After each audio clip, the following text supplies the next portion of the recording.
Assalamualaikum warahmatullahi wabarakatuh.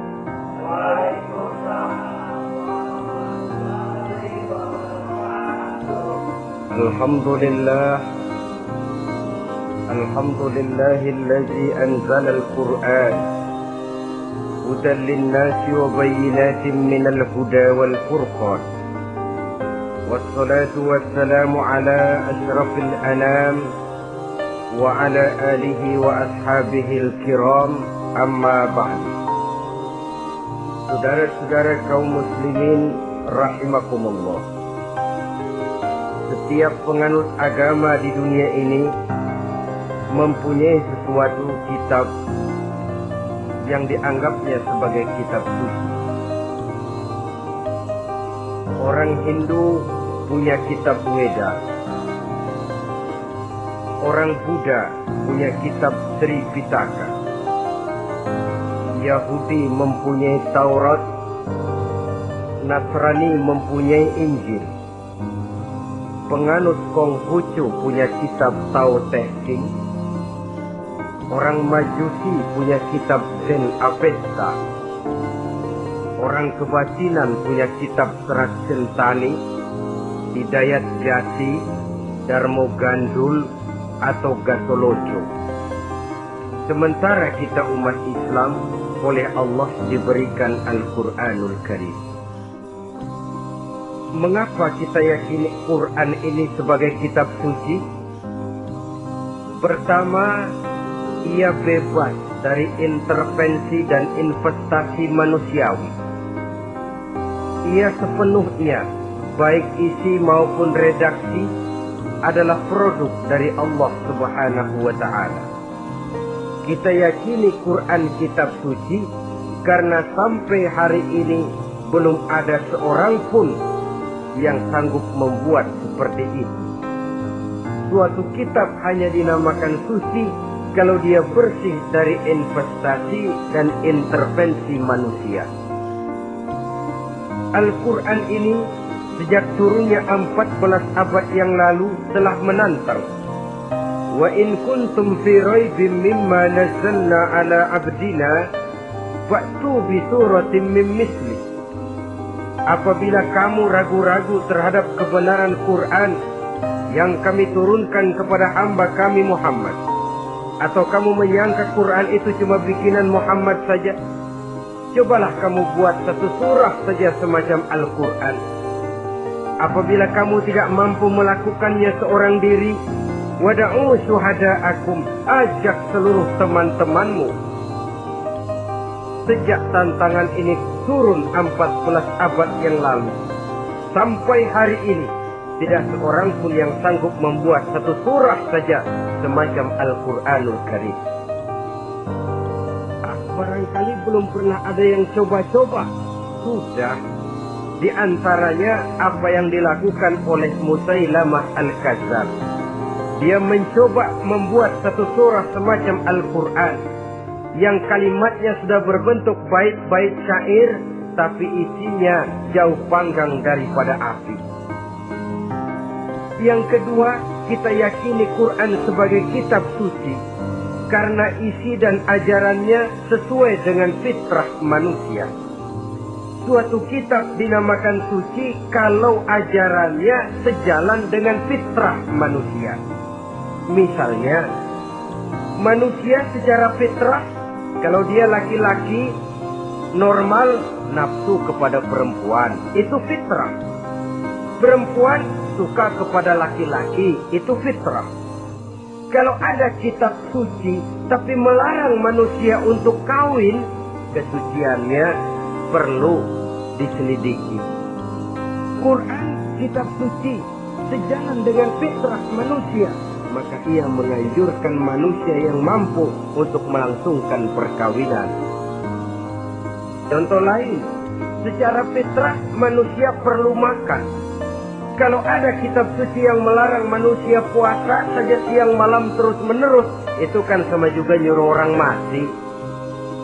Quran sesuai dengan fitrah manusia, maka dalam Islam puasa wisol, puasa ngableng apa itu istilahnya, puasa nyambung, Dari pagi sampai sore, sampai malam, sampai pagi lagi puasa terus. Bukan saja tidak boleh, malah haram hukumnya. Kenapa? Itu bertentangan dengan fitrah manusia. Yang ketiga, kita yakini Quran sebagai kitab suci karena isinya tidak kontroversial. Isinya tidak saling bertentangan satu sama lain. Di ayat manapun Quran mengajarkan Allah itu esa. Satu kali dia berkata haram, dia akan tetap berkata haram. Isinya tidak kontroversial. Sebab kalau ada kitab suci, di satu pihak mengajarkan Tuhan Esa, di lain ayat mengajarkan Tuhan 3, di lain ayat lagi mengajarkan Tuhan 4, kitab kacau namanya. Bagaimana suatu kitab bernama suci kalau isinya kontroversial satu dengan lainnya? Dari 3 kriteria inilah kita yakini Quran sebagai kitab suci. Masalah yang akan kita bicarakan pada pertemuan kita kali ini, bagaimana sikap kita terhadap Al-Quranul Karim sebagai kitab suci.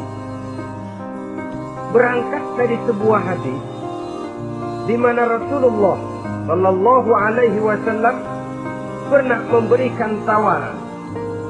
Beliau bersabda, "Man ja'ala al-Qur'ana amamahu qadahu ilal jannah, wa man ja'ala al-Qur'ana khalfahu saqahu ilan nar." Siapa yang menjadikan Quran sebagai imam, maka Quran akan membimbing dia ke dalam surga. Tetapi siapa yang menjadikan Quran sebagai makmum, maka Quran akan mendorong dia ke dalam neraka. Pilihan terserah kita. Siapa yang menjadikan Quran sebagai imam, ditempatkannya Al-Quran di depan, dia ikuti petunjuk dan ajaran Al-Quran, maka Quran akan membimbing dia ke surga. Surga dunia, lebih-lebih lagi surga akhirat. Tetapi sebaliknya, siapa yang menempatkan Quran di belakangnya, dia belakangi Al-Quran, dia belakangi perintah dan ajaran-ajaran Al-Quran, dia perturutkan hawa nafsunya dalam kehidupan ini, maka Quran akan mendorong dia ke dalam neraka. Ya, neraka dunia, lebih-lebih lagi neraka akhirat. Pilihan terserah kita. Saya mau tanya, kira-kira Quran dalam hidup kita jadi imam apa jadi makmum? Imam apa makmum? Kalau Quran jadi imam, artinya kita umat Islam jadi makmum. Resiko dan logika tentu. Makmum harus mengikuti imam. Imam takbir, makmum takbir. Imam ruku, makmum ruku.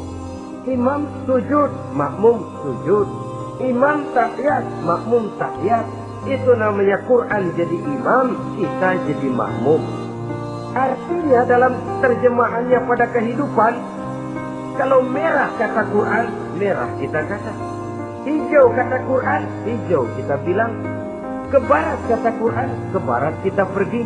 Ke timur kata Quran, ke timur kita berangkat. Halal kata Quran, halal kata kita. Haram kata Quran, haram kita bilang. Itu Quran imam, kita makmum. Nyatanya kadang-kadang kontras. Nyatanya kadang-kadang paradok. Merah kata Quran, hijau dong kata kita. Halal kata Quran, remeng-remeng kata kita.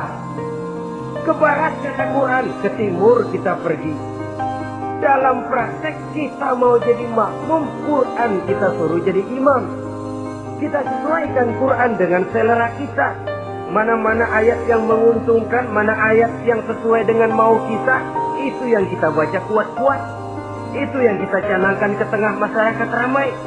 Tapi manakala Quran itu bertentangan dengan nafsu kita, bertentangan dengan gaya dan kepribadian kita, kita umpetin itu Quran.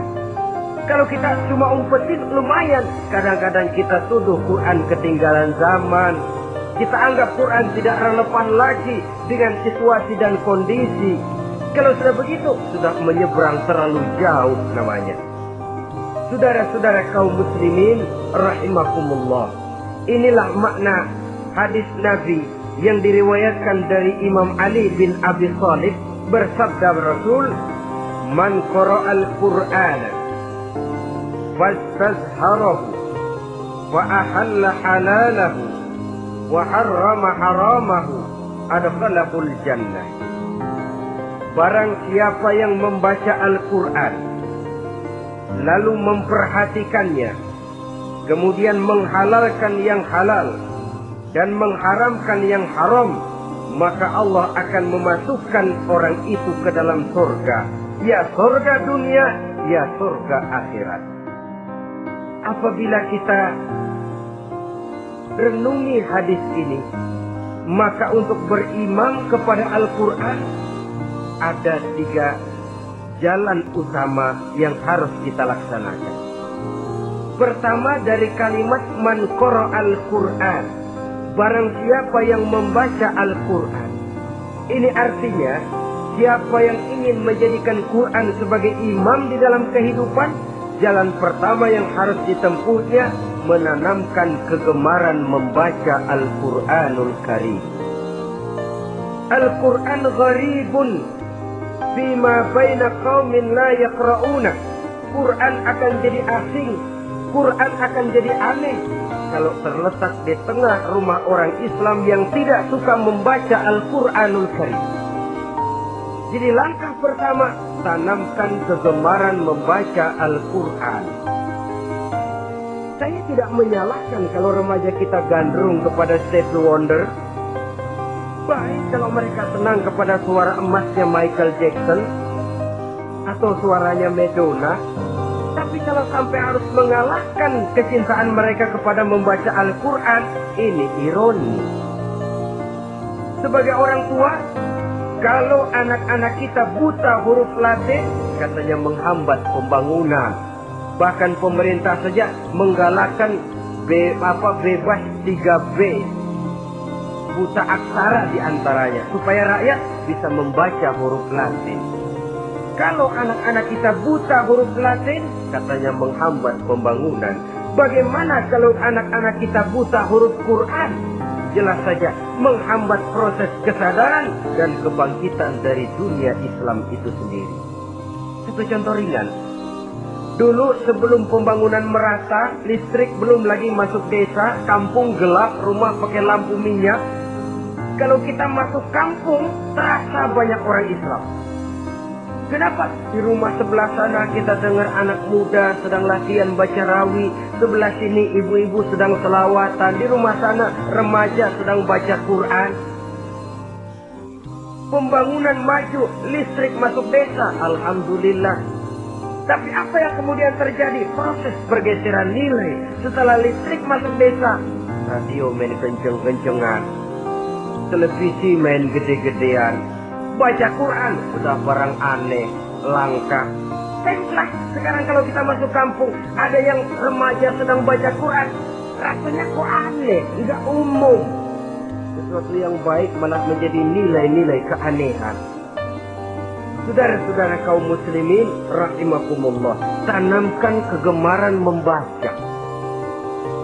Dalam satu hadis Nabi pesan, nawiru buyutakum bitilawatil Quran, sinari rumah tanggamu dengan bacaan Quran. Sebab listrik ini cuma bisa menerangi gelap, tapi tidak akan sanggup menerangi hati manusia. Quran produk Allah dibaca dalam segala keadaan, tepat dan pantas. Lihat saja, orang sedih baca Quran, terhibur. Orang gembira baca Quran, tidak lupa diri. Di rumah mewah ada yang baca Quran, bagus. Di kubu kreot di pinggir kali ada yang baca Quran, cocok. Orang kawin dibacakan Quran, bagus. Orang mati dibacakan Quran, tidak jelek. Dalam segala keadaan, in all season, bahasa kerennya, dia pantas dibaca. Saudara-saudara, bahkan orang sakit gigi pun kalau dengar baca Quran tidak marah. Coba lihat. Dia senang benar lagu Michael Jackson, tapi giliran sakit gigi, coba setelin lagu Michael Jackson kalau nggak mencah-mencah. Kamu gila apa nggak tahu saya lagi sakit gigi? Tapi coba bacakan Quran, dia pasti tidak marah. Begitu besar daya pengaruhnya. Bahkan Abu Jahal sama Abu Lahab pernah rapat. Kata Abu Jahal sama Abu Lahab, Mas Lahab, gini loh Wan. Kenapa? Ini saya pikir-pikir salah satu yang menyebabkan kenapa saudara kita banyak ikut ajaran Muhammad. Mereka kalau sudah dengar bacaan Quran terpesona. Jadi kita blokir saja. Caranya gimana? Kasih pengumuman kepada Quraisy, jangan sekali-kali mau dengerin Muhammad baca Quran. Kamu juga jangan. Dan kamu, saya pun begitu. Mari kita janji, tidak mau dengar bacaan Quran selama pulang ke rumah masing-masing. Dapat 1 hari tahan, 2 hari bertahan, 3 hari, seminggu ke atas. Abu Jahal mulai ada semacam rindu, kangen, pengen dengar ayat Quran. Karena secara pribadi dia mengakui keindahan gaya bahasanya jauh lebih tinggi dari kemampuan penyair Quraisy. Isi ajarannya sangat dalam dan menyentuh segi-segi kehidupan manusia. Gak tahan Abu Jahal kayak dikit-dikit hatinya. Keluar rumah mindik-mindik, umpet-ngumpet, ngempet di rumah Nabi, pengen dengar Nabi baca Quran. Rupanya Abu Lahab sama. Pikir Abu Jahal, Abu Lahab gak bakalan keluar. Abu Lahab berpikir, Jahal pasti di rumah. Dua-duanya bareng berangkat ke rumah Nabi. Cuma yang satu dari sebelah barat, yang satu dari sebelah timur. Ngempet, ketemu di sudut, sama-sama kaget. Jahal, loh kamu lah? Iya, kamu ngapain? Lah kamu ngapain? Akhirnya sama-sama malu, sama-sama tidak bisa menahan diri, akhirnya sama-sama ngakui. Bagaimanapun kita harus akui bahwa Al-Quran ini mengandung gaya pesona yang sangat luar biasa. Itu dari segi bacaan, belum lagi dari segi ajaran, belum lagi dari segi isi. Tanamkan kegemaran membaca Al-Quran. Sampai-sampai Nabi katakan, Innal ladzi laisa fi jawfihi syai'un minal Qur'an kal baitil kharib. Orang yang dari tenggorokannya belum pernah keluar ayat Quran barang sepotong pun, belum pernah ngaji barang seayat pun, itu orang kata Nabi kal baitil kharib, kayak rumah kosong. Rumah kan kalau kosong biar bagus, mewah, besar, perabotannya lengkap. Kalau kosong, angker.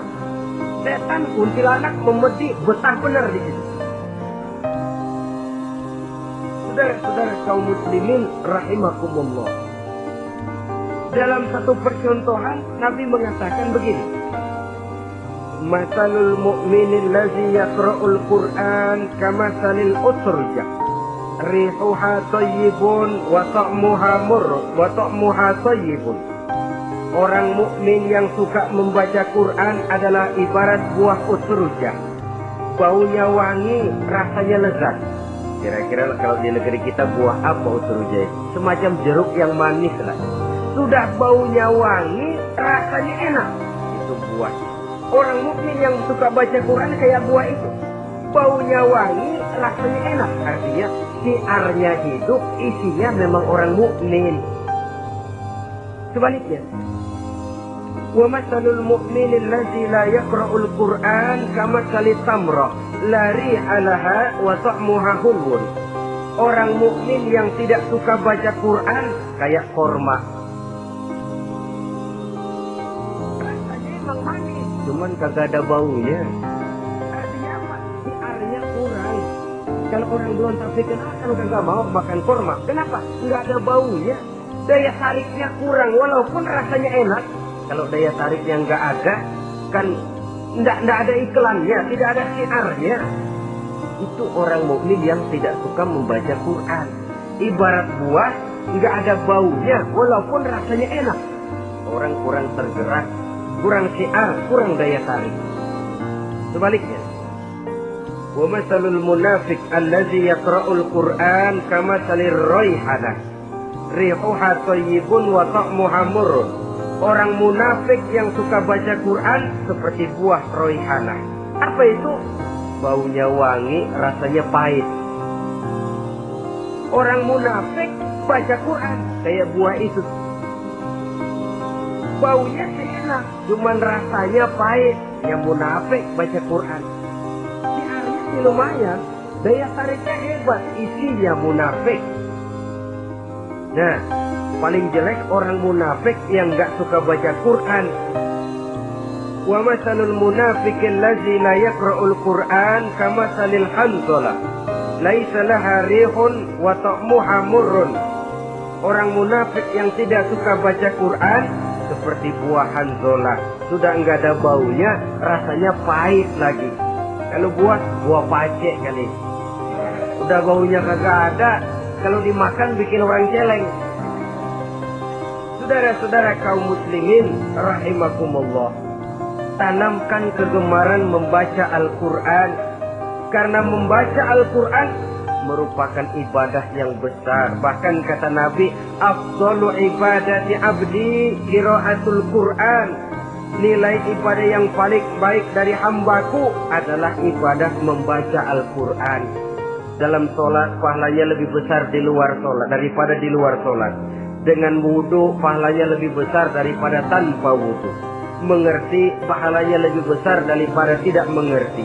Tapi tidak mengerti pun jangankan membaca, mendengar saja orang baca Quran dengan baik sudah didoakan untuk mendapat rahmat. Berpahala mendengar bacaan Al-Quran walaupun tidak mengerti. Apalagi membaca sendiri, apalagi mengerti apa yang kita baca, tentu pahala itu akan jauh lebih besar. Ini yang pertama, tanamkan kegemaran membaca Al-Quranul Karim. Yang kedua, dalam hadis tadi, fastazharuh, man qara'a al-Qur'ana fastazharuh. Siapa yang membaca Al-Quran kemudian memperhatikannya. Jadi kalau kita mau berimam kepada Al-Quran, setelah menanamkan kegemaran membaca, yang kedua, perhatikan, pahami isinya. Jangan seperti monyet pakai mahkota, ketawa girang, cengengesan, tapi dia tidak tahu arti kebesaran mahkota yang disandangnya. Bangga dengan Al-Quran, tapi apa kandungannya kita tidak mengerti. Untuk memahami Al-Quran ini, caranya bagaimana? Tentu mudah saja. Seperti contoh, kalau kita ingin mengerti caranya bikin tahu, jangan bertanya kepada montir mobil. Montir mobil ahli betul urusan mesin, tapi kalau urusan tahu, tanya dong tukang tahu. Untuk mengerti rahasia dan seluk-beluk Al-Quran, kita harus bertanya kepada orang yang memahami seluk-beluk Al-Quran. Para ulama, para kiai, para ustadz, yang kita tahu kualitas keilmuannya, kita yakini loyalitas dan integritasnya kepada Islam ini. Kenapa? Ayat-ayat Quran itu elastis. Dia dibawa kemana saja mau. Ditafsirkan menurut kemauan orang bisa. Paling celaka kalau yang belajar tidak punya dasar, yang mengajar punya maksud lain. Sesat dan menyesatkan. Yang ngajar punya nafsu ambisi, yang belajar tikus budek, yang memang tidak punya dasar apa-apa, sekali belajar langsung tafsir. Cara wudhu yang baik saja belum ngerti, cara rukuk dan sujud yang baik saja belum bisa, yang membatalkan sholat apa ndak bisa, ndak ngerti, sekali langsung. Nah, supaya kita langsung saja belajar langsung Al-Quranul Karim. Tidak jelek, cuma akan lebih baik kalau sebelumnya ada unsur penunjang dari nilai-nilai keilmuan dalam Islam ini. Disinilah perlunya menghidupkan majelis-majelis taklim. Sebab kalau Al-Quran hanya dipahami dan dikutak-kutik menurut maunya rasio saja, kekuatan rasio terbatas. Saya akan khawatir nantinya akan timbul pendapat-pendapat di mana Al-Quran disesuaikan dengan otak. Bukan otak ikuti Quran, tapi Quran disuruh ngikuti otak. Contoh yang dekat saja, kalau saudara ngukur kayu pakai meteran, itu kira-kira meteran ikut kayu, apa kayu ikut meteran? Ayo, kira-kira kayu ikut meteran, apa meteran ikut kayu? Meteran ikut kayu. Bagus. Kalau meteran ikut kayu, artinya nggak ada meteran benar di dunia ini. Kayunya kependekan, meterannya dipotong. Kan begitu loh, meteran ikut kayu namanya. Bukan meteran ikut kayu, tapi kayu yang harus ikut meteran. Otak harus ikut wahyu. Jangan wahyu disuruh ikut otak. Manusia ikut Quran, jangan Quran disuruh ikut manusia. Dan kaum orientalis, ya, orang barat di luar Islam yang mendalami, mempelajari Islam dengan tujuan mencari kelemahan Islam untuk menghantam umat Islam. Itu sengaja mencari ayat-ayat yang mereka kumpulkan untuk menghantam umat Islam. Supaya mereka meragukan Qurannya untuk kemudian pada suatu saat meninggalkan Quran sama sekali. Timbullah pendapat ada ayat Quran yang sudah tidak sesuai lagi katanya dengan situasi dan kondisi. Seolah-olah otak manusia sudah jauh lebih pintar daripada Al-Quranul Karim. Saudara-saudara kaum muslimin rahimakumullah, inilah yang kita berlindung dari Allah. Sebab secara demikian, dengan kata lain, kita secara tidak sadar sudah mengurangi kemahamutlakan dan kesempurnaan dari Allah Subhanahu wa ta'ala. Untuk memahami Al-Quran, maka kita harus bertanya kepada ahlinya, mengaji, menghidupkan majelis-majelis taklim. Jangan sampai Al-Quran menjadi awam di tengah masyarakat Islam sendiri. Ini jalan yang kedua, memahami isinya. Sehingga dengan demikian, manakala Al-Quran dibacakan orang, pemikiran kita tidak lagi terpusat kepada kemerduan suara orang yang membaca, tapi tertuju kepada isi yang dikandungnya. Sehingga dalam kondisi semacam itu, boleh jadi tiap kali dibacakan Al-Quran, nilai iman makin tambah. Kita dengar orang baca, Alam tara kaifa fa'ala rabbuka bi ashabil fil. Terbayang oleh kita bagaimana Raja Abrahat dengan pasukannya mau menghancurkan Ka'bah. Bagi Allah cukup menurunkan burung ababil, hancur lebur Abrahat, raja besar dengan seluruh pasukan gajahnya. Berantakan dibuatnya cuma dengan burung ababil. Allah maha besar, Allah maha kuasa. Tambah iman. Kalau tidak, ya seperti yang banyak terjadi. Quran menceritakan azab, kita malah kesenangan. Walakum azabun alim. Kamu akan mendapat azab yang pedih. Kita teriak di pojokan, toyib, toyib. Allah, alhamdulillah. Digambarkan azab malah baik-baik. Bahwa kita suka, kita gemar kepada bacaan Quran dengan suara yang merdu, alhamdulillah. Akan lebih baik lagi kalau kita mengerti apa yang dibacanya. Sebab perintah membaca tersirat makna perintah untuk memahami. Perintah memahami tersirat makna untuk mengamalkan. Dengan kata lain, kita hanya bisa mengamalkan Quran dengan baik kalau kita mengerti isinya. Kita hanya bisa mengerti isinya kalau kita rajin membacanya. Baik membaca yang tersirat, baik membaca yang tersurat dengan petunjuk para alim ulama, para kiai, dan orang-orang yang ahli di bidang itu. Saudara-saudara kaum muslimin rahimakumullah, inilah jalan kedua. Upayakan memahami isinya. Hidupkan kajian-kajian agama, hidupkan majelis-majelis taklim. Jangan sampai Al-Quran asing di hati kita sendiri. Jangan sampai kita awam terhadap makna kandungan dan ajaran Al-Quran, sementara kita yakini bahwa dialah yang akan bisa membimbing kita menuju kebahagiaan sejak dari dunia sampai ke akhirat nanti. Jalan ketiga untuk berimam kepada Al-Quran, telah menanamkan kegemaran membaca, lalu berupaya memahami isinya. Yang ketiga adalah mengamalkannya dalam kehidupan sesuai dengan kemampuan yang kita miliki.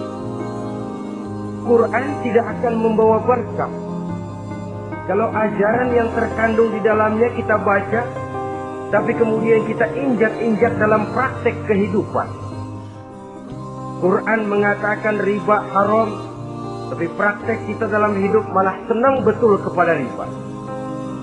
Quran mengajarkan jagalah kesatuan persatuan dan ukhuwah Islamiyah. Praktek yang kita lakukan malah centang perenang, malah saling bertolak belakang, malah kadang menjegal kawan seiring, menggunting dalam lipatan, ramai kita dengan kita. Lalu kelemahan pun menjadi kenyataan di mana-mana. Quran sekali lagi tidak akan membawa berkah kalau yang kita baca kita injak-injak. Tentang pengamalan Al-Quran ini, Allah Subhanahu wa ta'ala mengklasifikasi manusia dalam firman-Nya, "Tsumma awrasna al-kitaba allazina istafaina min ibadina." Kemudian kami wariskan Al-Quran ini kepada hamba-hamba kami yang kami pilih. Ya Allah, coba saja kita lihat ayat ini. Quran kitab pilihan, diberikan kepada umat pilihan, yaitu kita-kita ini. Lalu bagaimana umat pilihan ini setelah menerima Al-Quran?